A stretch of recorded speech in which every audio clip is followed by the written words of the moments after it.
थी देश के शेयर मार्केट को बर्बाद कर देने की। और सोचिए लोग किस लेवल पे चले गए। उन्हें इस बात से फर्क नहीं पड़ता कि शेयर मार्केट गिरेगा तो आप जैसे लोगों का, आम आदमी का करोड़ों रुपया सुहा हो जाएगा, लाखों करोड़ों रुपया, कोई फर्क नहीं पड़ता।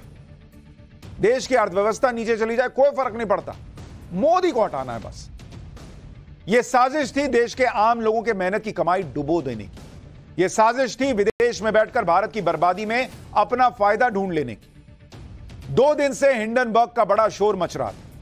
हिंडनबर्ग वही कंपनी है जिसने पहले भी भारत के शेयर मार्केट को बर्बाद करने की कोशिश की थी।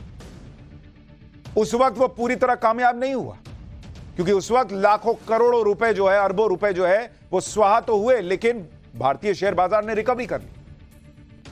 लेकिन 2 दिन पहले फिर से नई कोशिश हुई, नए आरोप लगाए गए जिससे भारत का शेयर मार्केट बैठ जाए।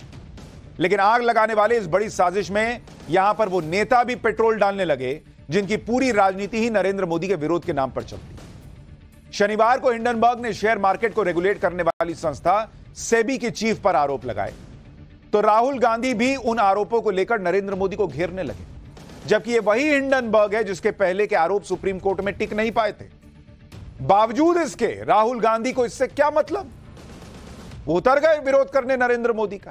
वो फिर से हिंडनबर्ग की रिपोर्ट को लेकर उड़ने लगे और एक तरह से भारत के शेयर मार्केट में पैसा लगाने वाले छोटे छोटे निवेशकों को डराने लगे कि आपका पैसा डूब जाएगा बॉस। लेकिन आज जो हुआ उससे हिंडनबर्ग जैसी विदेशी ताकतों और राहुल गांधी जैसे नेताओं की क्लास लग गई, क्योंकि ना तो हिंडनबर्ग की रिपोर्ट भारत के शेयर मार्केट का कुछ बिगाड़ पाई, ना राहुल गांधी की डराने वाली बातें मार्केट पर कुछ असर दिखा पाई। आज भारत ने इन लोगों को जवाब दिया। नरेंद्र मोदी को जवाब देने की जरूरत ही नहीं पड़ी, भारत ने जवाब दिया। हिंडनबर्ग की रिपोर्ट को 2 कौड़ी का साबित कर दिया भारतीयों ने।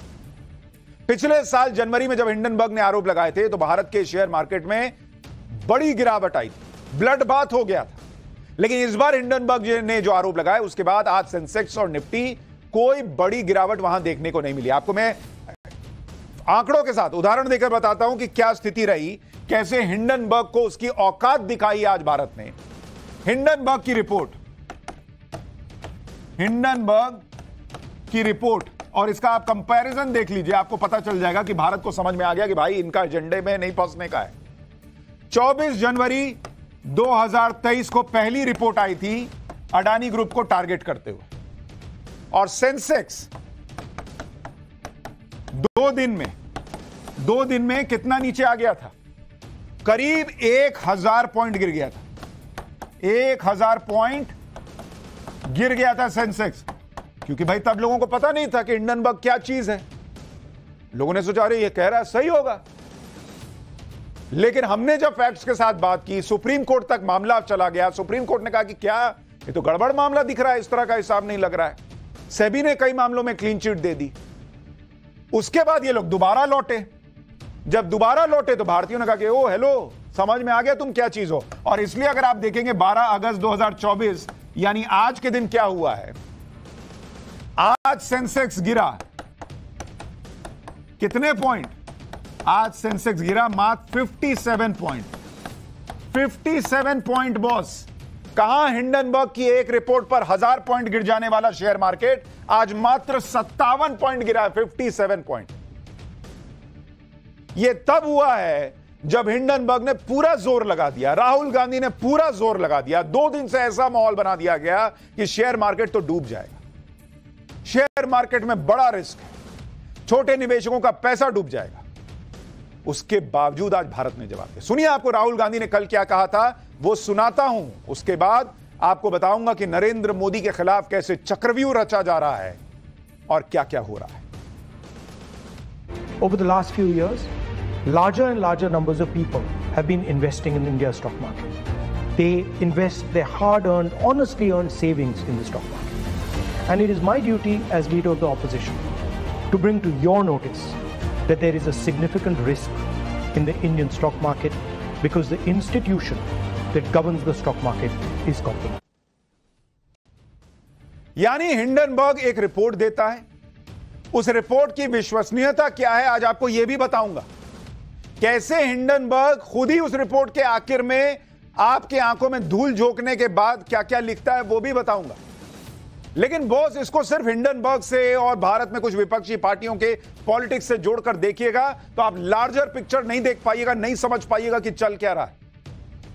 आपने राहुल गांधी को कई बार चक्रव्यूह शब्द का इस्तेमाल करते हुए अभी हाल में सुना होगा। मैं आपको दिखाता हूं चक्रव्यूह कैसा बनाया जा रहा है नरेंद्र मोदी और भारत के खिलाफ। इस चक्रव्यूह को आपको देखना चाहिए। इस चक्रव्यूह के सेंटर में अगर आप देखेंगे, चक्रव्यूह, और इसके सेंटर में कौन है? इसके सेंटर में है मोदी। और जिन लोगों को नरेंद्र मोदी के आगे भारत दिखना बंद हो जाता है, वो देखें कि कैसे वो भारत को टारगेट कर रहे हैं। और इस चक्रव्यूह को अगर आप देखेंगे, अगर आप इसको सेंटर मानते हैं, तो इसकी अलग अलग लेयर्स हैं, जिसको अगर आप देखेंगे, जिसमें भारत को घेरने का प्रयास हो रहा है। अगर आप अलग अलग लेयर्स देखते जाएंगे तो मैं आपको बताता हूं ये लेयर्स क्या है। इसमें अगर आप देखेंगे, सबसे अंदर का जो मार्केट है, अंदर का लेयर है, वो है शेयर मार्केट और इकोनॉमी। बॉस, भारत की इस वक्त सबसे बड़ी ताकत क्या है कि भारत दुनिया की सबसे तेजी से दौड़ती अर्थव्यवस्था है। और अगर यह नरेंद्र मोदी को रोकना है तो भारत की इकोनॉमी को टारगेट करना होगा। इसलिए चक्रव्यूह रचा जा रहा है। कभी यह बोलकर कि LIC का पैसा डुबा दिया मोदी ने, कभी यह बोलकर कि बैंकों का पैसा डुबा दिया मोदी ने, और कभी यह बोलकर हिंडनबर्ग की रिपोर्ट के सहारे कि भैया मार्केट तो गया, पैसा तुम्हारा गया। क्योंकि एक बार इकोनॉमी गिर गई, एक बार भारत की रफ्तार धीमी पड़ गई, तो फिर नरेंद्र मोदी को रोकने में काम आएगा। लेकिन यह चक्रव्यूह का पहला लेयर है। इसके बाद आप देखिए, यह जो लेयर है दूसरा, इसमें है अग्निवीर, देश की सेना। अगर देश की सरहदें कमजोर पड़ गई, अगर देश की इंटरनल सिक्योरिटी कमजोर पड़ गई, अगर देश की सेना जो कभी नहीं हिली, कभी नहीं डिगी, आसपास के देशों को आप देख लीजिए, अगर वो सेना कमजोर पड़ गई, तब जाकर भारत को कमजोर किया जा सकता है। और इसीलिए अग्निवीर पर सवाल उठते हैं। इसी तरह से आप देखिए, एक लेयर है किसान। जो लोग 60 साल राज करने के बाद किसान को MSP की गारंटी नहीं दे पाए हर फसल पर, वो आज अचानक कहने लगते हैं कि MSP का पे कानून बन जाना चाहिए। यह सिर्फ प्रयास है कि कैसे किसान सड़क पर आए, कैसे अग्निवीर के नाम पर देश का जवान सड़क पर आए। और इससे भी जब नहीं मन भरता तो अगली है जाति जनगणना।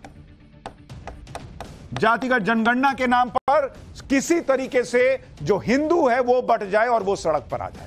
इससे भी मन नहीं भरता तो अगली लेयर है आरक्षण। आरक्षण खत्म कर देंगे, इस बात पर बहकाओ, सड़क पर उतारो। इससे भी मन नहीं भरता तो फिर बोलो मुसलमान खतरे में है, मुसलमान को टारगेट करो, कम से कम वो सड़क पर आए। और उससे भी मन नहीं भरता तो बोलो संविधान ही खत्म कर देंगे, नरेंद्र मोदी देश खत्म कर देंगे। ये अलग अलग लेयर है बॉस इस चक्रव्यूह के। और इसके बीच में टारगेट पर चारों तरफ से नरेंद्र मोदी हैं। और चूंकि नरेंद्र मोदी के चक्कर में ये लोग भारत को टारगेट कर लेते हैं, इनको समझ ही में नहीं आता। इस चक्रव्यूह को समझिए। सड़क पर कैसे लोग आ जाएं और बांग्लादेश जैसे हालात बन जाएं, प्रयास इसी का दिखता है। हालांकि राहुल गांधी ने हिंडनबर्ग की रिपोर्ट पर जो बातें कही थी, उससे देश के निवेशक डरे नहीं। मार्केट में आज एक और गजब की बात हुई, जिससे इन लोगों को डबल झटका लगा होगा। मार्केट में भाई सबसे ज्यादा किसको घबराना चाहिए? सबसे ज्यादा जो घरेलू निवेशक है, वो तो छोटा निवेशक है, वो घबराता, अरे यार कहीं अब तो पैसा डूब गया। तब वो तो उस दिन तो उस बार तो बड़ा कांड हुआ था। यहां उल्टा हो गया। मार्केट में विदेशी निवेशक यानी FII ने अपना पैसा निकाला आज, जबकि देसी निवेशकों ने DII, जिसको कहते हैं डोमेस्टिक इंस्टीट्यूशनल इन्वेस्टर, उसने अपना पैसा लगाया। आप देखिए कैसे देश जो है अब ये चीजें समझने लग गया है। आपको ये समझ में आएगा, जिसको आप घरेलू निवेशक कहते हैं, घरेलू निवेशक, उसका DII, उसको अगर आप देखेंगे, उसने आज शेयर खरीदे कितने? 13,702 करोड़ रुपए के शेयर खरीदे। ये घरेलू निवेशक का बता रहा हूं। और आज बेचे कितने? 9,224 करोड़। 9,224 करोड़ के शेयर बेचे घरेलू निवेशक ने।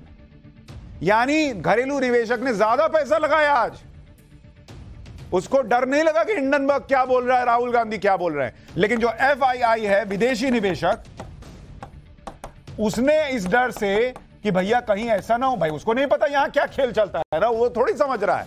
उसने कितने खरीदे आज? उसने 13,846 करोड़ रुपए की खरीदारी की और कितने बेचे? 18,526 करोड़ रुपए के शेयर बेच दिए आज। इसीलिए मैंने कहा कि ऐसे एजेंडाधारियों को आज देश ने जवाब दिया है। घरेलू निवेशकों ने ज्यादा आज शेयर खरीदे, यानी आज राहुल गांधी को भी जवाब मिल गया और हिंडनबर्ग को भी जवाब मिल गया। शेयर मार्केट पर इन बातों का कोई बड़ा असर नहीं पड़ा। इसका मतलब यह है कि हिंडनबर्ग जैसी विदेशी ताकतों का खेल भारत के लोग समझ चुके हैं कि सब भारत और मोदी को बर्बाद करना चाहते हैं। राहुल गांधी जैसे नेताओं के बारे में भी लोग अब समझ चुके हैं कि वो झूठ और भ्रम की राजनीति करते हैं। इसलिए चाहे जितना हिंडनबर्ग कोशिश कर ले, माहौल बना ले, चाहे राहुल गांधी कितना माहौल बना ले, अब लोगों को धीरे धीरे चीजें समझ में आने लगी। अब नरेंद्र मोदी को जवाब देने की जरूरत नहीं पड़ रही, लोग खुद जवाब दे रहे हैं। आप यह भी देखिए कि जो लोग शेयर मार्केट को लेकर डरा रहे थे, ये कह रहे थे कि छोटे निवेशकों का पैसा डूब जाएगा, वो खुद कितना कमा रहे हैं। शेयर मार्केट से राहुल गांधी ने खुद जो पैसा कमाया है, जो लगाया है, उस पर कितना फायदा हो चुका अगर आप देखेंगे। राहुल गांधी 5 महीने में 46,49,000 रुपए का फायदा कमा चुके हैं शेयर मार्केट से। जो राहुल गांधी दुनिया को कह रहे हैं, देश को कह रहे हैं कि भैया यहां शेयर मार्केट में पैसा डूब जाएगा, वो खुद पिछले 5 महीने में 46 लाख रुपए से ज्यादा का मुनाफा कमा चुके हैं शेयर मार्केट से। यानी खुद तो पैसा कमा रहे हैं मार्केट से और दूसरों को डरा रहे हैं। राहुल गांधी खुद तो शेयर मार्केट से कमाई कर ही रहे हैं, लेकिन वो पिछले कई सालों से कई सरकारी कंपनियों को लेकर बड़े बड़े आरोप लगाते रहे और यह बात कहते रहे कि सरकार के निर्णयों की वजह से सरकारी कंपनियां बर्बाद हो जाएंगी।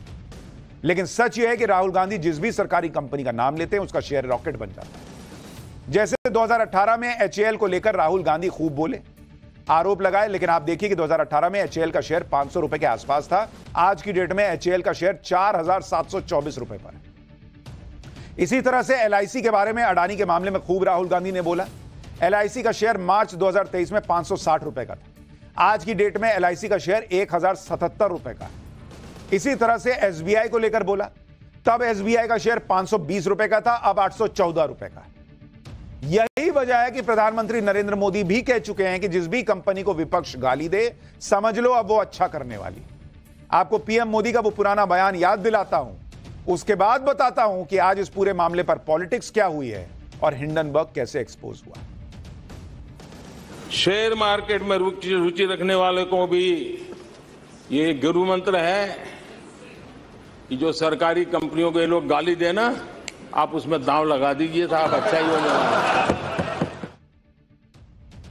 किसी भी देश में रक्षा, विदेश और आर्थिक मामले बहुत संवेदनशील होते हैं। बहुत उन पर सोच समझ के बोलना चाहिए, बयान देना चाहिए। लेकिन लोकसभा में विपक्ष के नेता जैसे अहम पद पर होने के बावजूद राहुल गांधी इस तरह के बयान देते हैं जिससे मार्केट क्रैश होने जैसा खतरा बनता है। जबकि राहुल गांधी अच्छी तरह समझते हैं कि शेयर मार्केट बाजार के सेंटिमेंट्स पर चलता है। किसी अमेरिकी शॉर्ट सेलिंग कंपनी ने आरोप लगा भी दिए तो उस पर आंख मूंद कर विश्वास कर लेना और उसके आधार पर मार्केट में पैनिक क्रिएट करना कहां की समझदारी है। इसलिए अब बीजेपी पूछ रही है कि राहुल गांधी और कांग्रेस चाहते क्या हैं, उनके इरादे क्या हैं। बीजेपी के आरोप लगा रही है, सुनिए एक बार वो भी। तीसरी बार सत्ता से बेदखल होने के बाद कांग्रेस पार्टी, उनके सहयोगी गठबंधन के लोग और उनको प्रमोट करने वाले टूल किट के लोग थोड़ा संयम और शांति रखेंगे। नरेंद्र मोदी जी के खिलाफ इतना दिल में घृणा है कि तीसरी बार प्रधानमंत्री कैसे बन गए, और बन तो गए तो इनको बेदखल करने की पूरी कोशिश करो। और पीड़ा की बात यह है, हारने के बाद अब वो भारत को आर्थिक रूप से अस्थिर करने के षड्यंत्र में जुटे हुए हैं। यानी बीजेपी ये कह रही है कि नरेंद्र मोदी को सत्ता से हटाने के लिए राहुल गांधी, कांग्रेस पार्टी, विपक्ष एक अलायंस करे बैठा है विदेशी ताकतों के साथ। अच्छा, अगर विदेशी ताकतों की बात होती, अगर विदेशी साजिश की बात होती, तो सिर्फ मनगढ़ंत बातें नहीं हो सकती, क्योंकि अगर आप आसपास की घटनाओं को देखेंगे तो सवाल यही उठेगा कि क्या इनमें कोई कनेक्शन है। जैसे आप देखिए कि कुछ दिन पहले बांग्लादेश में तख्ता पलट हुआ, वहां भारत विरोधी ताकतें हावी हो गई। इसके कुछ ही दिन में हिंडनबर्ग की रिपोर्ट आ गई जो मार्केट गिराने के लिए आई। आप यह भी देखिए कि पहले बांग्लादेश के बहाने जनता को उकसाने की कोशिश हुई, फिर हिंडनबर्ग की रिपोर्ट आई जिससे आर्थिक अराजकता फैलाने की कोशिश हुई। अब सवाल यह है कि क्या इस तरह की घटनाओं का कोई कनेक्शन है? क्या कोई टूलकिट फिर से एक्टिव हो गई है जो भारत को बर्बाद देखना चाहती है? क्योंकि अभी पड़ोस में देखिए कि कैसे बांग्लादेश बर्बाद हो गया, वहां पर अच्छी खासी सरकार का तख्ता पलट हो, शेख हसीना को अपने ही देश छोड़कर भाग जाना पड़ा। भारत में तमाम प्रयासों के बावजूद पब्लिक सड़क पर नहीं आ रही। वो पब्लिक कैसे सड़क पर आएगी? जब तक कि अर्थव्यवस्था न डूब जाए, जब तक कि सड़क पर आने के लिए लोग मजबूर हो जाएं कि भाई हमारे पास ना नौकरी है, ना खाने को है, ना कुछ है। लेकिन यहां तो नरेंद्र मोदी ने अर्थव्यवस्था को रॉकेट बनाया हुआ है, तो अर्थव्यवस्था नीचे कैसे आएगी? शेयर मार्केट गिरा दो, LIC को लेकर भ्रम फैला दो, SBI को लेकर कुछ कह दो, मार्केट सेंटिमेंट हिला दो। अच्छा, कई लोग बांग्लादेश के मामले में यह मानते हैं कि इसमें चीन पाकिस्तान का हाथ, कई लोग मानते हैं कि अमेरिका का हाथ। कुछ लोग कह रहे हैं कि अमेरिका को शेख हसीना की सरकार पसंद नहीं थी, इसलिए शेख हसीना के खिलाफ विद्रोह फैलाकर तख्ता पलट करवा दिया। अब इन आरोपों में कितनी सच्चाई है ये अब तक पुख्ता तौर पर सामने नहीं आया, लेकिन बांग्लादेश के बारे में यह चर्चा बहुत हो रही है कि वहां सेंट मार्टिन नाम के एक द्वीप पर अमेरिका की नजर थी और अमेरिका को यह द्वीप न देने की वजह से शेख हसीना की सरकार गिरा दी। सेंट मार्टिन द्वीप बंगाल की खाड़ी के उत्तर पूर्वी भाग में एक छोटा सा आइलैंड, इसका कुल क्षेत्रफल 3 स्क्वायर किलोमीटर। दावा है कि अमेरिका इस द्वीप पर एयरबेस बनाना चाहता था ताकि वो बंगाल की खाड़ी और हिंद महासागर पर अपना प्रभुत्व बना सके। सेंट मार्टिन की भौगोलिक स्थिति ऐसी है जहां दुनिया में कहीं से भी समुद्र मार्ग के आसानी से पहुंचा जा सकता है। साल 1971 से ही इस द्वीप पर अमेरिका और चीन की नजर है। इस द्वीप की बंगाल की खाड़ी से निकटता और म्यांमार से मरीन टाइम बाउंड्री की वजह से अंतरराष्ट्रीय स्तर पर इसकी बहुत अहमियत है। कुल मिलाकर कहानी यह बताई जा रही कि भारत और चीन के बीच अमेरिका को एक ऐसी जगह चाहिए थी जहां वो अपना सेटअप तैयार कर सके और दोनों देशों की गतिविधियों को नियंत्रित कर सके, क्योंकि अमेरिका को दुनिया के बॉस बनने की यह आदत है। हालात वैसे रहे नहीं, दुनिया में अर्थव्यवस्था में बॉस बना हुआ है भारत। जियोपॉलिटिक्स के कई एक्सपर्ट तो यह तक दावा कर रहे हैं कि अमेरिका और ब्रिटेन समेत कई पश्चिमी देश बांग्लादेश और म्यांमार के कुछ हिस्सों को लेकर एक ईसाई देश बनाने की साजिश रच रहे। बांग्लादेश में जो कुछ हुआ उसके पीछे अगर कुछ लोग अमेरिका का हाथ होने की संभावना देख रहे हैं तो उसके पीछे कारण यह भी हो सकता है कि अमेरिका का इतिहास रहा है दूसरे देशों में घुस जाने का, दखल देने का और उसे बर्बाद कर देने का। आप देखिए ना, 2003 में अमेरिका ने इराक में दखल दिया, सद्दाम हुसैन को हटाया, इराक को लगभग बर्बाद ही कर दिया। अफगानिस्तान में 20 साल तक जंग लड़ी, तालिबान को भगाया, 2021 में तालिबान को सत्ता दी, वहां से निकल लिया। 2015 में सीरिया पर हमला किया, युद्ध से सीरिया भी लगभग बर्बाद हो गया। मार्च 2011 में अमेरिका समेत नेटो फोर्सेस ने लीबिया पर हमला किया, तानाशाह गद्दाफी को गद्दी से हटाया, अमेरिकी दखल से लीबिया बर्बाद हो गया। कोई देश ऐसा नहीं है जहां यह घुसता हो अमेरिका और उसको बर्बाद करके ना छोड़ता हो। अभी आप देखिए रूस यूक्रेन में, यूक्रेन को पंप कर करके किसने आगे बढ़ाया? यही जो नेटो देश हैं, और उसमें अमेरिका का बड़ा हाथ है कि तुम लड़ो लड़ो लड़ो, और उस यूक्रेन को नेटो में लेने को तैयार नहीं है ये लोग। इसलिए अमेरिका का दखल बांग्लादेश में नहीं है, यह सीधे तौर पर नहीं कहा जा सकता। बांग्लादेश में अमेरिकी दखल की चर्चा हो रही है, लेकिन आप यह भी याद रखिए कि कैसे यूपीए सरकार के दौर में भारत में भी अमेरिका का दखल रहा है। यह सब जो चल रहा है इसमें लोग विदेशी ताकतों की बात कर रहे हैं। विदेशी ताकतों का भारत में 2014 के पहले क्या प्रभाव रहता था, यह आपको जानना चाहिए। यूपीए सरकार के दौरान मंत्री रहे कांग्रेस के नेता नटवर सिंह ने अपनी आत्मकथा one life is not enough में इसका खुलासा किया था। नटवर सिंह ने, कांग्रेस के नेता जो कांग्रेस के जमाने में बड़े मंत्री रहे, उन्होंने लिखा अपनी किताब में कि भारत में अमेरिका के 130 अधिकारी काम करते हैं, जबकि अमेरिका में भारत के 25 अधिकारी। अमेरिका के ये अधिकारी भारत में क्या कर रहे हैं? मैं चैलेंज के साथ कह सकता हूं, ये नटवर सिंह कह रहे हैं कि मैं चैलेंज के साथ कह सकता हूं कि इनमें से 25% तो CIA के एजेंट हैं, जो सारे मंत्रालयों में आते जाते हैं और हमारे संयुक्त सचिवों के साथ डिनर करते हैं। यह यूपीए सरकार का मंत्री लिख रहा है अपने किताब में। भाई, नटवर सिंह ने लिखा है कि सोनिया गांधी ने उनसे कहा था कि अमेरिका का उन पर बहुत दबाव है कि नटवर सिंह को विदेश मंत्री न बनाए। नटवर सिंह ने यह भी लिखा कि मनमोहन सिंह ने उनसे कहा था कि अमेरिका बहुत पावरफुल है और वो भारत समेत कुछ देशों को अस्थिर करने के लिए किसी भी हद तक जा सकता है।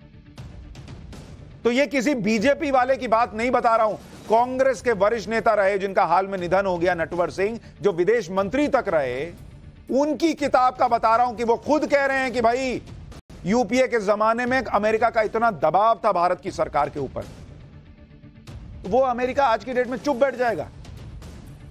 उसको नरेंद्र मोदी पसंद आएंगे? वो नरेंद्र मोदी जो दुनिया को डिक्टेट करते हैं कि भारत फर्स्ट रखूंगा, उसके बाद तुम्हारे हिसाब से बात करूंगा। वो नरेंद्र मोदी जो व्हाइट हाउस जाते हैं, हमने कवर किया ना बॉस, हमने देखा व्हाइट हाउस में मोदी मोदी के नारे लग रहे थे, अंदर जो बाइडेन पूछ रहा होगा कि यार किसको बुला लिए, यहां मोदी मोदी हो रहा मेरे घर में। अब जब हिंडनबर्ग की रिपोर्ट आई, जो अमेरिका की रिसर्च फर्म, हिंडनबर्ग भी अमेरिका की रिसर्च फर्म है, ये याद रखिएगा। इसलिए भारत को लेकर भी यही सवाल उठने लगे कि क्या विदेशी ताकतें कोई खेल कर रही, क्योंकि बांग्लादेश में तख्ता पलट हुआ तो यहां इंडी गठबंधन के नेता भारत का हाल बांग्लादेश जैसा बताते रहे। अब हिंडनबर्ग की रिपोर्ट आई तो इंडी गठबंधन खर्चा पानी लेकर नरेंद्र मोदी और अडानी को घेरने लगा। सेबी प्रमुख के इस्तीफे की मांग होने लगी। आरोपों की जांच जेपीसी से कराने की मांग हुई। आरोप लगाया गया कि पीएम मोदी अडानी को बचा रहे हैं, इसलिए जेपीसी से जांच नहीं करवा रहे। आम आदमी पार्टी तो इस पॉलिटिक्स में सबसे आगे निकल गई। उसने सीधे सीधे हिंडनबर्ग की रिपोर्ट पर आंख मूंद कर विश्वास भी कर लिया और पीएम मोदी का इस्तीफा मांगने लगे। भाई लोग, आम आदमी पार्टी के सांसद संजय सिंह तो यहां तक कहने लगे कि उन्हें तो इसलिए जेल जाना पड़ा क्योंकि उन्होंने हिंडनबर्ग और अडानी का मामला उठाया था। एक बार सुनिए इनके गजब के लॉजिक। मैंने तब मांग की थी बहुत जोर शोर से कि जेपीसी बनाओ, जेपीसी बनाओ, पूरे मामले की जांच कराओ, सच्चाई तक जाओ। इस देश के लोगों का पैसा डूब रहा है। अडानी ने फर्जी कंपनियां विदेशों में बना के अपनी कंपनियों के शेयर बढ़ाए हैं, उसके दाम बढ़ाए हैं, पैसा गलत ढंग से लगाया गया, खुलेआम ये मनी लॉन्ड्रिंग का मामला है, भ्रष्टाचार का मामला है। एक आवाज नहीं सुनी गई मेरी। मोदी जी ने क्या किया? मोदी जी ने कहा इसको पकड़ के जेल में डालो। उठा के मुझे जेल में डाल दिया गया। 6 महीने में जेल में रहा। एक तो पहले ये लोग तय कर ले कि नरेंद्र मोदी केजरीवाल से डर गए थे इसलिए जेल में डाल दिया, या अडानी के मामले में इनको चुप कराने के लिए जेल में डाल दिया। एक बार मन तो बनाइए बॉस, कभी ये कभी वो। सिसोदिया ने स्कूल बनवा दिए इसलिए मोदी जी ने डर के जेल में डाल दिया। कायदे से पहले वजह तो तय कीजिए। और जिन लोगों को यह नहीं पता कि एमसीडी के अधिकारी ढंग से काम कर रहे हैं कि नहीं कर रहे हैं, दिल्ली में सरकार ढंग से काम कर रही है या नहीं, गरीब के घर में पानी कैसे पहुंचेगा, वहां नाले की सफाई हुई है या नहीं, दिल्ली में यमुना कब साफ होगी, यह सब इनको कुछ नहीं पता। लेकिन इनको यह पता है कि अडानी के मामले में कहां ऑफशोर कंपनी बनी और कैसे फायदा हुआ। इसलिए इनका लॉजिक तो छोड़ दीजिए, झाड़ दीजिए। आप यह भी देखिए कि हिंडनबर्ग की रिपोर्ट को कांग्रेस अब बड़ा मुद्दा बनाने की तैयारी कर रही है। कांग्रेस ने कहा कि अगर जेपीसी की मांग नहीं मानी गई तो वो पूरे देश में सड़कों पर उतरकर प्रदर्शन करेगी। यानी कांग्रेस इस मुद्दे को किसी भी कीमत पर छोड़ने वाली नहीं है। कांग्रेस बार बार सुप्रीम कोर्ट से भी इस मामले का संज्ञान लेने के लिए कह रही है। कांग्रेस ने यह भी कहा कि वो इस मामले को कोर्ट में ले जाने पर विचार कर रही है। कांग्रेस ने इस मामले को राहुल गांधी और ईडी से भी जोड़ दिया। आरोप लगाया कि इस मामले से ध्यान भटकाने के लिए ईडी को राहुल गांधी के खिलाफ इस्तेमाल किया जा रहा है। कांग्रेस का कहना है कि यह देश का सबसे गंभीर मुद्दा है। अब आप कांग्रेस को देखिए, अभी कुछ दिन पहले राहुल गांधी कह रहे थे कि उन्होंने संसद में कुछ बोल दिया है जो बीजेपी के कुछ 2 बड़े नेताओं को पसंद नहीं आया, इसलिए ईडी उनके खिलाफ लगाई गई है। अब ये लोग कह रहे हैं कि हिंडनबर्ग मामले में ईडी इनके पीछे लगाई गई है। मतलब जिसको जो मन आता है वो बोल देना। बॉस, जेपीसी बने ना बने, आप पब्लिक को बनाना बंद कीजिए। कांग्रेस इस मुद्दे को पकड़े हुए है। उधर बीजेपी ने आरोप लगाया कि कांग्रेस देश में पैनिक फैला रही है।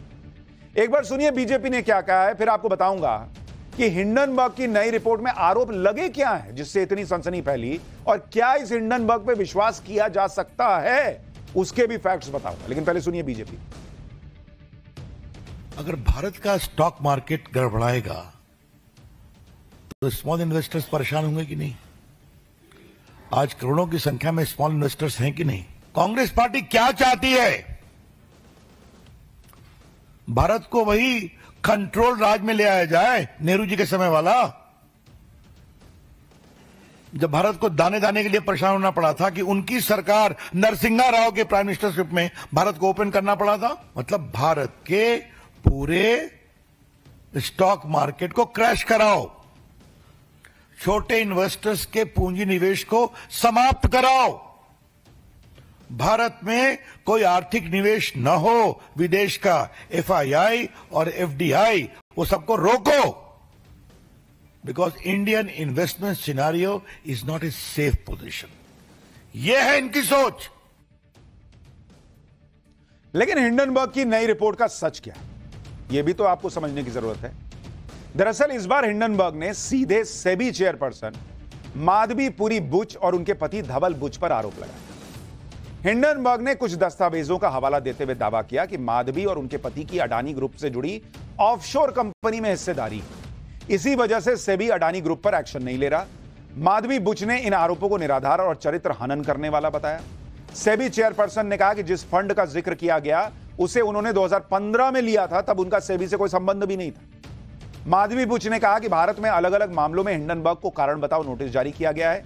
यह दुर्भाग्यपूर्ण है कि नोटिस का जवाब देने की बजाय उन्होंने सेबी की विश्वसनीयता पर हमला करने और सेबी चीफ के चरित्र हनन का विकल्प चुना। हिंडनबर्ग रिसर्च की रिपोर्ट का अडानी ग्रुप ने भी खंडन किया है। ग्रुप ने कहा कि हिंडनबर्ग ने अपने फायदे के लिए सार्वजनिक रूप से उपलब्ध जानकारी का गलत इस्तेमाल किया। जिस हिंडनबर्ग की रिपोर्ट पर इंडी गठबंधन में इतना तूफान आया, उस हिंडनबर्ग की हालत यह है कि जून 27 को सेबी ने हिंडनबर्ग को कारण बताओ नोटिस दिया। यह नोटिस इसलिए दिया गया क्योंकि सेबी की जांच में यह सामने आया कि अडानी ग्रुप पर हिंडनबर्ग की रिपोर्ट में निवेशकों को गुमराह किया गया। सेबी ने जांच में हिंडनबर्ग को कोड ऑफ कंडक्ट के उल्लंघन और अनफेयर ट्रेड प्रैक्टिस का दोषी पाया। हिंडनबर्ग ने सेबी को तो इस नोटिस का कोई जवाब नहीं दिया, लेकिन हिंडनबर्ग ने अपनी वेबसाइट पर जारी करते हुए सेबी के आरोपों को नॉनसेंस बता दिया। यानी खुद पर आरोप लगे तो हिंडनबर्ग अपनी सुविधा से उसे तुरंत बकवास कहकर खारिज कर देता है, लेकिन अपनी मर्जी से वो कहीं भी किसी को भी अपनी रिपोर्ट में लपेट सकता है, क्योंकि उसे पता है कि भारत में ऐसे नेता बैठे हैं जो उसका काम आसान कर देंगे, जो उसकी किसी भी रिपोर्ट को अंतिम सत्य मानकर पब्लिक के सामने पेश कर देंगे और आसमान सिर पर उठा लेंगे। यही वजह है कि बीजेपी अब आरोप लगा रही है कि हिंडनबर्ग के बहाने मोदी विरोधी टूलकिट गैंग भारत को आर्थिक रूप से अस्थिर करने की साजिश रच रहा है। सुनिए एक बार। हिंडनबर्ग में किसका इन्वेस्टमेंट है आपको मालूम है? जॉर्ज सोरोस का। यह महाशय कौन है जो भारत के खिलाफ नियमित प्रोपेगेंडा चलाते हैं? इंडिया डेमोक्रेसी नहीं है, इंडिया सेफ नहीं है, वगैरह वगैरह। और इस हद तक है कि मोदी के पूरे सत्ता को बदलना चाहिए, आह्वान किया था जनता से। ये वहां मेन इन्वेस्टर है। हिंडनबर्ग की रिपोर्ट पर एक्सपर्ट्स का क्या कहना है वो भी आपको बता दूं। कांग्रेस के लिए तो राहुल गांधी इकोनॉमिस्ट बन गए जो अपना एजेंडा चला रहे हैं, लेकिन वो जो एक्सपर्ट्स हैं वाकई में वो हिंडनबर्ग की रिपोर्ट पर क्या क्या कह रहे हैं देश की जनता को जानना चाहिए। भारत के पूर्व चीफ इकोनॉमिक एडवाइजर केवी सुब्रमण्यम का कहना है कि वो पिछले 20 सालों से सेबी की चीफ माधवी जी को जानते हैं। माधवी की छवि बेदाग है और उनकी सत्यनिष्ठा पर सवाल उठ ही नहीं सकता। पूरा यकीन है कि माधवी हिंडनबर्ग का एजेंडा चकनाचूर कर देगी। आर्थिक जानकार किशोर सुब्रमण्यम का कहना है कि हिंडनबर्ग की रिपोर्ट अनुमान और अटकलों पर आधारित है। इस रिपोर्ट का मकसद निवेशकों में पैनिक क्रिएट करना है। हिंडनबर्ग का मकसद शेयर बाजार में भारी गिरावट लाना और इकोनॉमी को अस्थिर करना है। इसी तरह से टैक्स कंपास कंपनी के फाउंडर अजय रोटी का कहना है कि हिंडनबर्ग खुद जिस जांच का सामना कर रहा है उससे ध्यान भटकाने की कोशिश कर रहा है। शॉर्ट सेलिंग के जरिए पैसा कमाने की हिंडनबर्ग की एक और कोशिश है।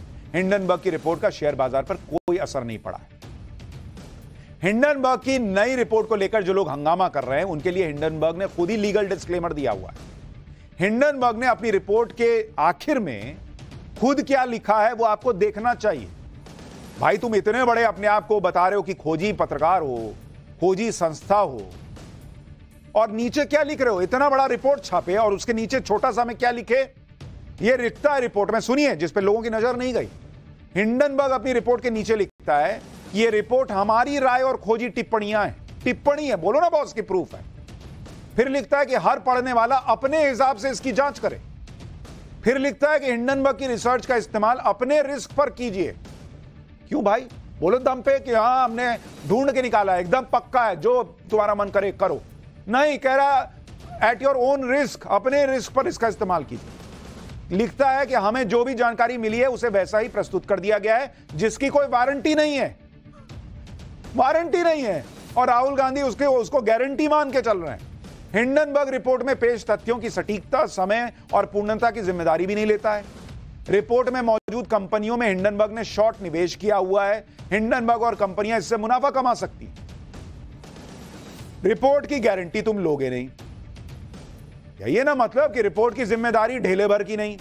माल पीटेंगे पूरा और खुद को बताएंगे खोजी पत्रकारिता का मसीहा। इतने ही बड़े खोजी पत्रकार हो तो रिपोर्ट में मौजूद कंपनियों में पहले से निवेश करके क्यों बैठे हो? और उसके बाद रिपोर्ट काहे जारी कर रहे हो? पहले से निवेश करके। मुनाफा कमाना उद्देश्य है या सच सामने लाना? और उससे भी बड़ी बात कि किसी भी बात की जिम्मेदारी तक लेने को तैयार नहीं हो। भारत के कोर्ट में केस लड़ने आने को तैयार नहीं हो। यह तो हाल है इस हिंडनबर्ग का। और हमारे यहां का विपक्ष हिंडनबर्ग को राजा बेटा सोना बेटा बना के उसको जो है वो आगे किए जा रहा है। बस आप लोग को फर्क नहीं पड़ता है क्या कि शेयर मार्केट गिरेगा? कितने लोग हैं जिनका घर बर्बाद हो जाएगा? बस मोदी उतार दो कुर्सी से, तुम बर्बाद हो जाओ, तुम मर जाओ, मेरे को फर्क नहीं पड़ता। मोदी उतार दो और तो लड़ो ना, हराओ चुनाव में, मोदी उतार दो। जिस हिंडनबर्ग की रिपोर्ट को लेकर भारत में हल्ला हंगामा मचा है वो है कौन? हिंडनबर्ग काम क्या करती है? हिंडनबर्ग अमेरिका की रिसर्च कंपनी है जो किसी कंपनी या मार्केट के फाइनेंशियल फैक्ट्स का विश्लेषण करने का दावा करती है और शेयर की शॉर्ट सेलिंग करती है।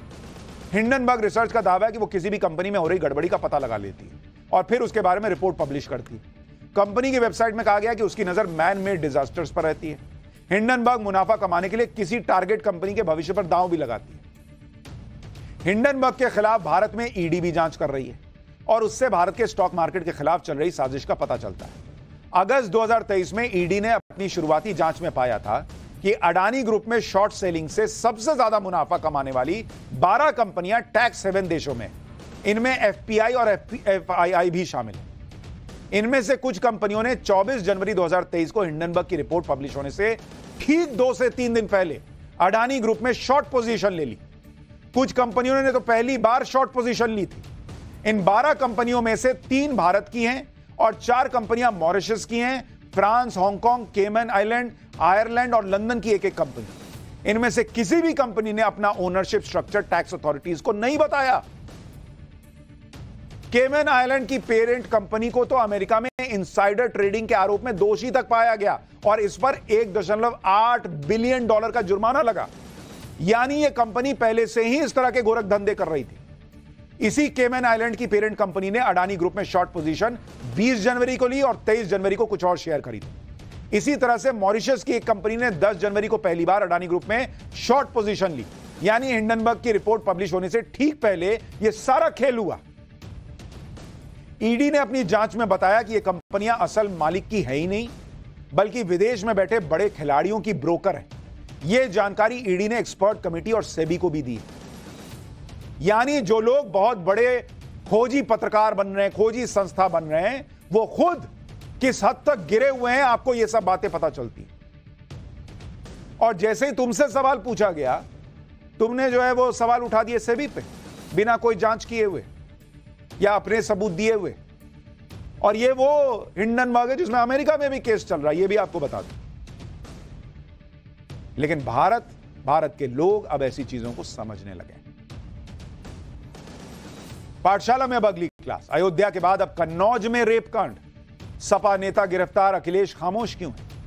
और बंगाल में तो क्रूरता की हदें पार। डॉक्टर के रेप मर्डर कांड पर ममता सरकार और इंडिया अलायंस कैसे बुरी तरह घिर गए हैं। यूपी और बंगाल में क्या हो रहा है, देखिए साहब।